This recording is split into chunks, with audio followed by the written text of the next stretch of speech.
Hi అండి, నమస్తే. Welcome to కల్పన వంటశాల. ఈరోజు మన వంటశాలలో చాలా రుచికరమైన పొడి పొడిగా ఉండే బెండకాయ వేపుడిని చాలా టేస్టీగా చేసుకుందామండి. చాలా బాగుంటుంది. ఇందులో నేను ఒక పొడి వేసి చేశానండి.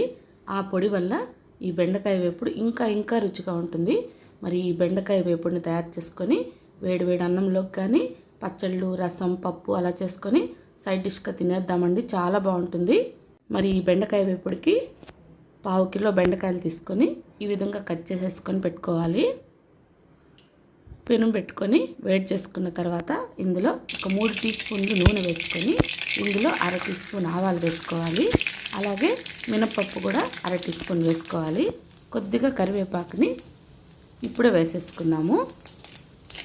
ఇవి కొద్దిగా వేగిన తర్వాత మనం ఒక ఉల్లిపాయ తీసుకొని దాన్ని ఈ విధంగా సన్నగా పొడవుగా కట్ చేసుకొని ఈ ఉల్లిపాయలను కూడా కరివేపాకుతో పాటు వేసేసి మంచిగా వేయించుకోవాలి. మరి ఎర్రగా వేయించిన అవసరం లేదండి. కొద్దిగా కలర్ మారేంత వరకు ఈ ఉల్లిపాయలు వేయించుకోవాలి. ఈ బెండకాయ వేపుడు ఎండుమిరపకాయల పప్పు, కొత్తిమీర పచ్చడి అలా చేసుకొని సైడ్ డిష్గా తింటే చాలా బాగుంటుంది. నేను ఇక్కడ ఎండుమిరపకాయల పప్పు, కొత్తిమీర పచ్చడిని కూడా లింక్ ఇస్తాను, ఒకసారి తప్పకుండా చూడండి. ఈ విధంగా బాగా ఉల్లిపాయలు వేగిన తర్వాత ఇప్పుడు ఇందులో మనం కట్ చేసుకున్న బెండకాయ ముక్కలను కూడా వేసేసుకోవాలి.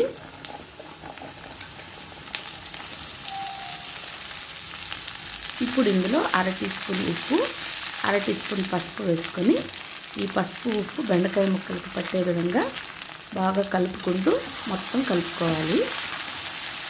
ఉల్లిపాయలు కొద్దిగానే వేగాలండి. ఇప్పుడు ఈ బెండకాయ వేగే లోపల మనకు ఉల్లిపాయ కూడా మంచి కలర్ వచ్చేస్తుంది.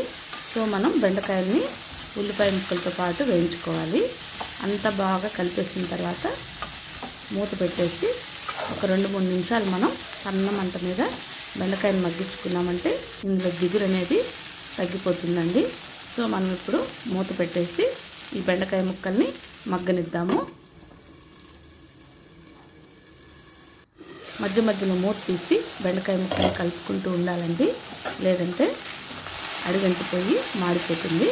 సో మనం మధ్యలో మూత తీసి మొత్తం ఒకసారి మిక్స్ చేసుకుంటూ మళ్ళీ మూత పెట్టేసి మనం ఈ బెండకాయ ముక్కలు బాగా ఉడికి మంచి కలర్ వచ్చేంత వరకు వేయించుకోవాలి. సో మళ్ళీ మనం మూత పెట్టేసి ఈ బెండకాయ ముక్కల్ని మగ్గనిద్దాము. ఈలోగా మనం ఇందులోకి పొడి వేసుకుంటే పొడి పొడిగా వస్తుంది, రుచి ఉంటుందని చెప్పాను కదా. దానికి ఒక గుప్పెడు పుట్నాల పప్పు తీసుకోవాలి. 6-7 వెల్లుల్లి రబ్బలు వేసుకోవాలి. ఈ సైజులో చిన్న కొబ్బరి ముక్క తీసుకోవాలి. ఇలాగే వేస్తే మిక్సీలో మనకు మెదగదు కాబట్టి కొంచెం చిన్న ముక్కలుగా కట్ చేసుకొని ఒక చిన్న మిక్సీ జార్ తీసుకొని ఆ మిక్సీ జార్లోకి పుట్నాల పప్పు, కొబ్బరి, వెల్లుల్లిపాయలు మొత్తం వేసేసుకొని దీన్ని మనం మరీ మెత్తగా కాకుండా బరగ్గా ఉండేటట్టు మిక్సీ వేసేసుకోవాలి. ఇలా ఉండాలండి మనకి ఇందులో వేసే పొడి. వెల్లుల్లిపాయలు అక్కడక్కడ కనిపిస్తూ బరగ్గా ఉండాలి. దీన్ని పక్కన పెట్టేసుకున్న తర్వాత బెండకాయలను ఒకసారి చూద్దాము. చాలా వరకు మంచి కలర్ వచ్చాయండి. ఇప్పుడు దీన్నంతా మనం మిక్స్ చేసుకోవాలి. ఇందులో తడి అనేది పూర్తిగా పోయింది, ఆయిల్ అనేది బయటకు వస్తుంటుంది. ఈ టైంలో మనం మొత్తం బాగా కలిపేసుకొని మనకి కారంకి సరిపడా కారము, ధనియాల పొడి ఈ టైంలోనే వేసేసుకోవాలి. ఈ కారం పొడి, ధనియాల పొడి వేసి మళ్ళీ 2 నిమిషాలు వేయించుకుంటాము. అప్పుడు ఇంకా మంచి కలర్ వస్తుంది. సో మనం ఇప్పుడు 1.5 టీ స్పూన్ ధనియాల పొడి, కారానికి సరిపడా 1.5 టీ స్పూను కారం పొడి కూడా వేసేసుకొని దీన్ని మళ్ళీ ఒకసారి కలుపుకుంటూ బెండకాయలు ఇంకా మంచి రోస్ట్గా వచ్చేంత వరకు మనం వేయించుకోవాలి.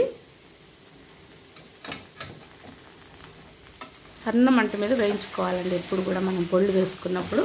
సో ధనియాల పొడి, కారం పొడి వేసాం కాబట్టి అడుగంటకుండా మంటను బాగా సిమ్లో పెట్టేసుకొని ఈ బెండకాయ ముక్కలు మొత్తం ఒకసారి కలిపేసి మళ్ళీ మనం మంచి కలర్ వచ్చేంత వరకు బెండకాయ ముక్కల్ని వేగనివ్వాలి.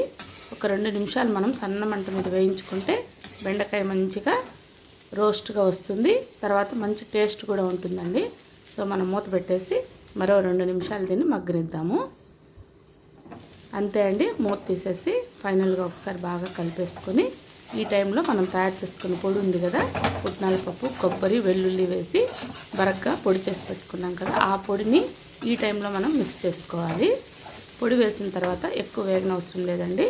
వేసుకోగానే ఒక 1/2 నిమిషం వేయించుకుంటే సరిపోతుంది.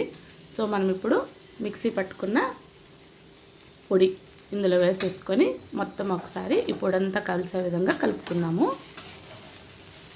మంటను మాత్రం సిమ్లోనే పెట్టుకోవాలండి. ఈ విధంగా మొత్తం బాగా పొడంతా ముక్కలకు పట్టే విధంగా కలిపేసుకుంటే ఏదన్నా జిగురు అనేది ఉంటుంది. ఈ పొడి వేసి కలిపేసుకున్న తర్వాత ఆ జిగురు మొత్తం ఈ పొడి పీల్చేసుకుంటుంది. అస్సలు మనకి జిగురు అనేది ఉండదు. మంచిగా పొడి పొడిగా మనకి బెండకాయ వేపుడు రెడీ అయిపోతుంది.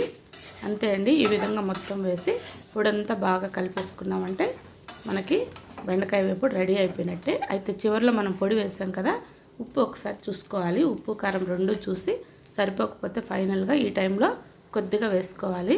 పొడిలో వేయలేదు కాబట్టి కొద్దిగా పడుతుంది.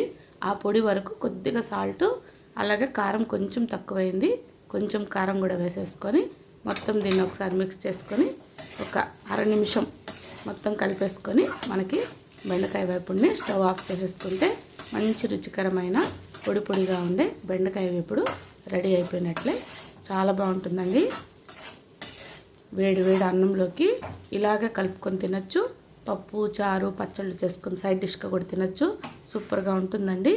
సో మనం ఈ బెండకాయ వేపుడినంతా డిష్ అవుట్ చేసేసుకుందాము. చూస్తున్నారు కదా, మంచి కలరు, అలాగే మంచి రుచి సూపర్గా ఉంటుందండి. తప్పకుండా ట్రై చేయండి. చపాతీ పూరీలోకి కూడా ఇలా వేపుడు చేసుకొని తినచ్చండి. బ్రహ్మాండంగా ఉంటుంది. సో తప్పకుండా ట్రై చేయండి. మా రెసిపీ మీకు నచ్చినట్లయితే లైక్ చేసి, షేర్ చేసి, తప్పకుండా సబ్స్క్రైబ్ చేసుకొని మన ఛానల్లోని మిగతా రెసిపీస్ అన్నీ కూడా ఒకసారి చూడండి. అన్నిటినీ ట్రై చేసిన తర్వాత ఎలా కుదిరిందో మెసేజ్ కూడా చేయండి. ఓకే అండి. మరో టేస్టీ రెసిపీతో మళ్ళీ కలుద్దాం. Thank you for watching. Bye అండి.